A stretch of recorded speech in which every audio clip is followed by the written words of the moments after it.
Hello and welcome back to episode 2 of whatever this series is called. I realized I don't actually have an official name for it. The You first said the first episode I named MineTurtle, but this episode we are joined by you forgot my name, seriously. no How you long have we known each other? well, I'm sure somebody will enjoy this episode, I don't know who. Anyway, this person over there who will not introduce themselves is way off that direction, or that direction, I'm not too sure. Hi. And they're building their home, staying out of trouble. Today, if you look at these resources, I think you know what I'm going to build. That's right, I'm building a creeper farm.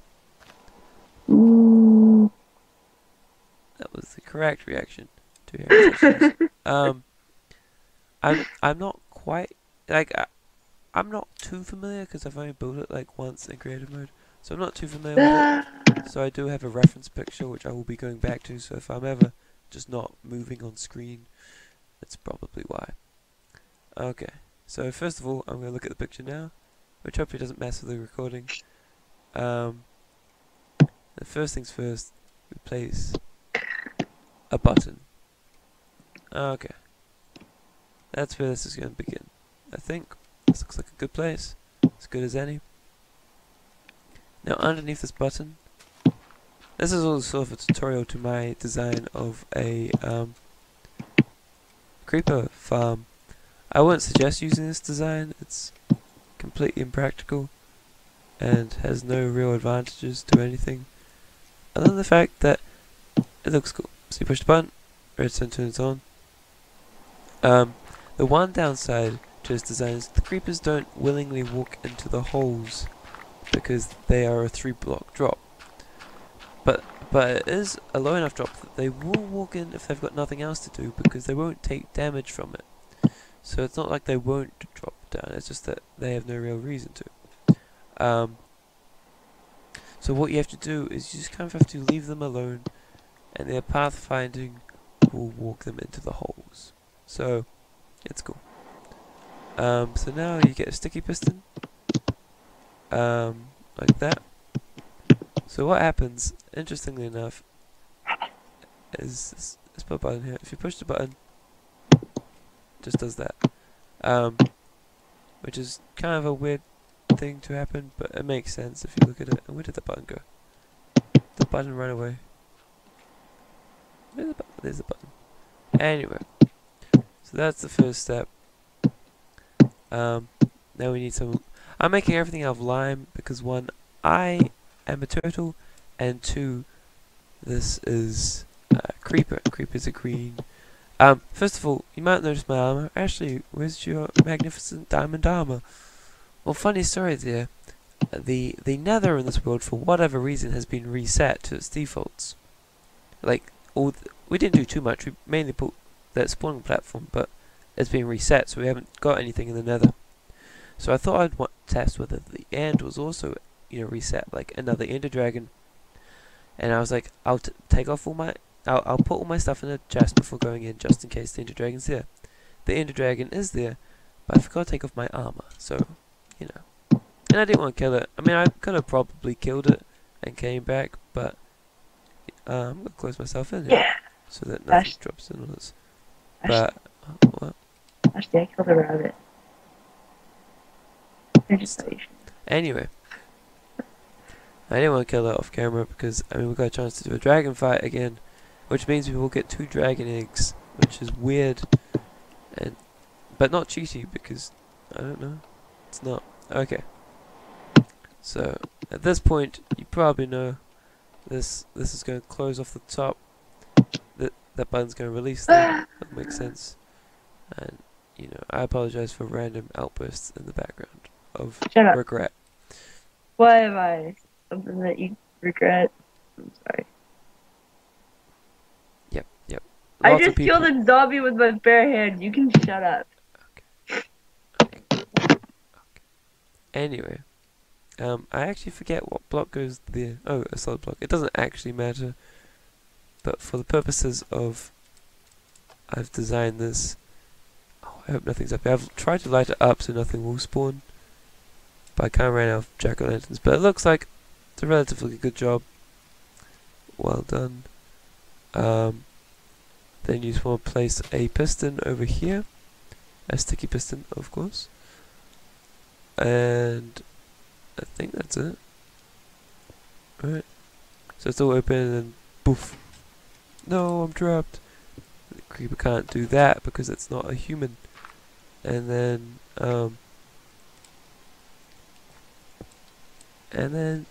once it's trapped in there, you push the button and you release it. Now the only downside, like I said before, is that it won't willingly walk into this pit because, as you can see, it's a 3-block drop. But it also won't, avoid it, like I said, because it's not too high. But it's essentially this, and then we repeat this along here and repeat this along there.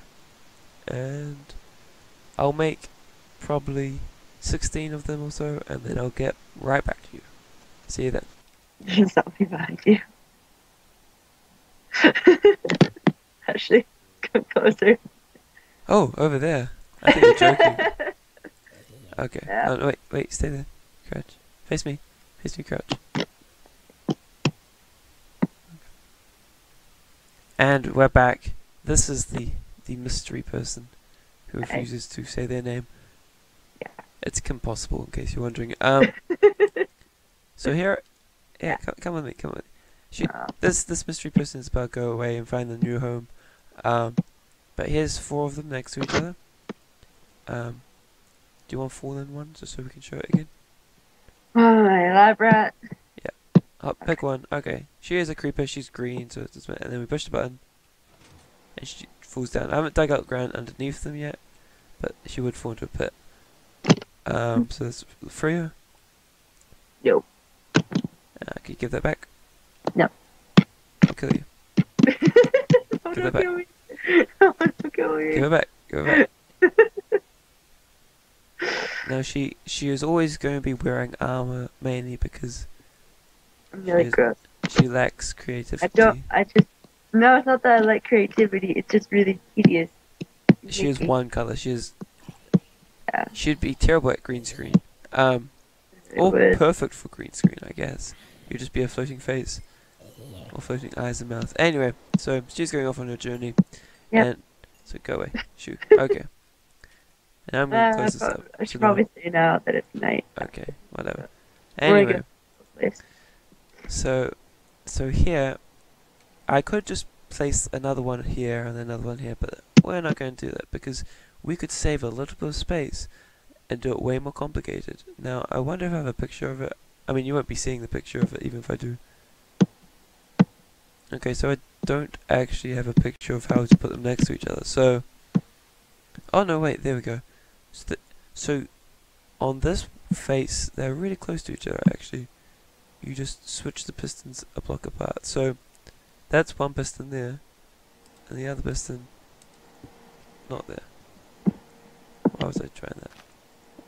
Like that, but not down. Did I drop some stuff? Okay. Well, anyway, like this. No, why? Why would you do that?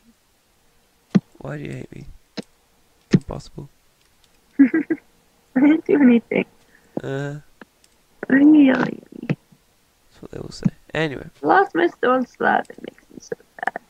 You lost your slab. Yes. Okay. Anyway. So that's that. And that's how they repeat. And then on the other side, because they're facing each other now, the other side you like get this piston and put it facing the other way in between these 2 pistons. So it kind of zigzags. It's kind of, when you're making like a brick wall. Kind of like that. Also I realized I did that wrong. No, the piston goes here. There we go. Also the piston goes here. No. Gosh darn it. There we go. Right. Block apart. Yep. No, wait. Hold on. It's like a horsey jump between the 2. Yep. Yep, that looks about right. And that's how you do it. What I'm probably going to do once we finish this is surround everything with netherrack. I should probably explain it in case you don't know what this is. So a creeper farm or charged creeper farm is the area where you keep a ton of creepers, and then when it becomes lightning, there's a high chance that one of these creepers will be struck by lightning. You have a big field of them. So the creeper would be there, lightning poof, becomes a charged creeper. Then you use these creepers to blow up mobs and get their heads, because you get mob heads from killing things with charged creepers. So that's the point of this. And pretty much, what if you surround this with netherrack, and then lightning strikes, the netherrack will catch on fire and stay on fire, because that's what netherrack does. And then you'll be looking at the field and be like, hey, look, there's fire. It's probably a charged creeper. So that's why we're doing it. That's how we're doing it. That's what we'll be doing. But yes. Any thoughts or input, Miss Impossible? Impossible? Are you there? Okay, Impossible's dead. Anyway, I'll get back to you once I've built some more of this. This is only a quarter of it. And so, another night passed, and I caught some zombies down, but they've all burnt up in the sunlight now. But this does in fact work, thankfully. So, here's the first row, here's the second row, and then the third row goes in line with these ones again. It's the exact same thing, but you can see that they get incredibly close. These torches, though, thankfully don't power it. So this is, you know, about as compact as you can get, seeing as these pistons are on the same row. But you just build exactly what you built here. You put the 3 glass down, like boop boop boop, and another 3 there, boop boop boop. You know, it's the exact same thing as the one behind it. So that's all it is. There's just one of those, and then one facing the other way, slightly off center, and you repeat that on and on forever that way. It also works forever this way. Anyway, I'll get back to you when I do the other half of the system. So as we climb the staircase, we see a tower and a tower. That is where KP Uko used to live. KP Uko. She now lives over there. Over there, I found a spider spawner. Not that spider spawners are really any good, because I mean we've got tons of cave spider spawners down below, thanks to abandoned mine shafts, and they're essentially the same thing, except I don't know. I guess the size of the spiders. So I guess the farm where you collect them would be slightly different, but essentially they're the same thing. They drop the same thing. Cave spiders being slightly more dangerous and keep getting in annoying places, but not that useful. But I did get 70 mossy cobblestone, which apparently you can make with vines and cobblestone, so I didn't need to gather that.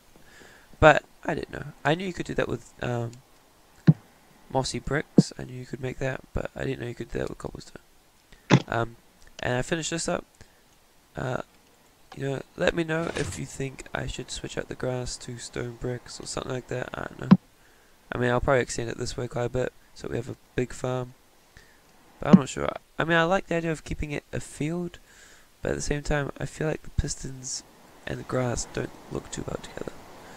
They kind of look weirdly out of place. But as it's approaching nighttime, look at what we found. We actually caught one. The second one I caught, actually. The first one despawned when I went to go get a name tag. So, this thing does, in fact, work, which is nice. It's a little bit hard to get them down the hole. Essentially, you got to bring them over, then hide underneath, and then their pathfinding makes them walk into the hole.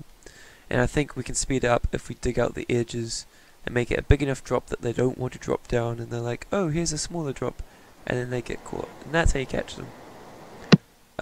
His name is Ted. I picked that name. Yes. KP Uko picked that name. I think it's alright for a creeper. Not a great name overall. I'm sorry if your name's Ted. You know what? You yelled at me like, get a name, get a name! I was like, oh, Ted! I was panicking because the first creeper was over here and I had to run over there to get a name tag, and I was like, I gotta get back before it despawns, but it did end up despawning. Oh, hey creepers. I'll show you how you get a creeper. It might not work this time, but I'll show you how you do it. I'm only gonna get one because I'm kind of terrified of 2. Yeah. It's not the... I haven't got fully 100% working right now, so it's like there is a chance it'll sneak up behind me. I would rather one sneak up behind me then 2 sneak up behind me. Okay, then you want to break this dirt. And so you should always check to see if it's still following you when you jump down, because if it gets too far away, it will.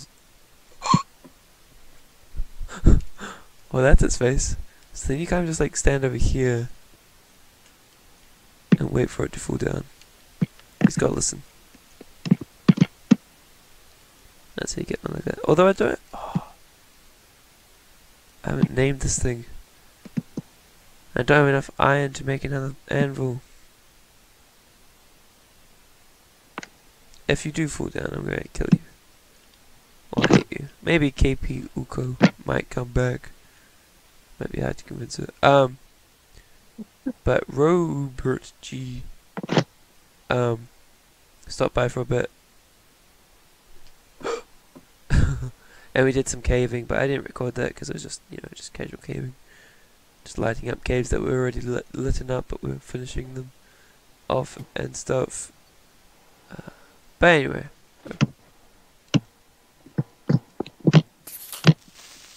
I've been recording for long enough, so I hope. Yes! Let's try just name tagging him without a name. It's not possible, right? Yep. Well, I hope you've enjoyed this episode. I know I have. It's fun. I planned this a while ago. I'm finally getting to use it. I'll probably just wait out here until KP Uko comes along, if she does. Anyway, thank you very much for watching. KP Uko, would you like to say the final ending? Just say goodbye. However you want to say goodbye. I don't want to overthink it, but it kind of already ends. So, I guess it's just goodbye then. You heard it here first, folks. Goodbye. Seriously. See what I have to deal with. Ugh.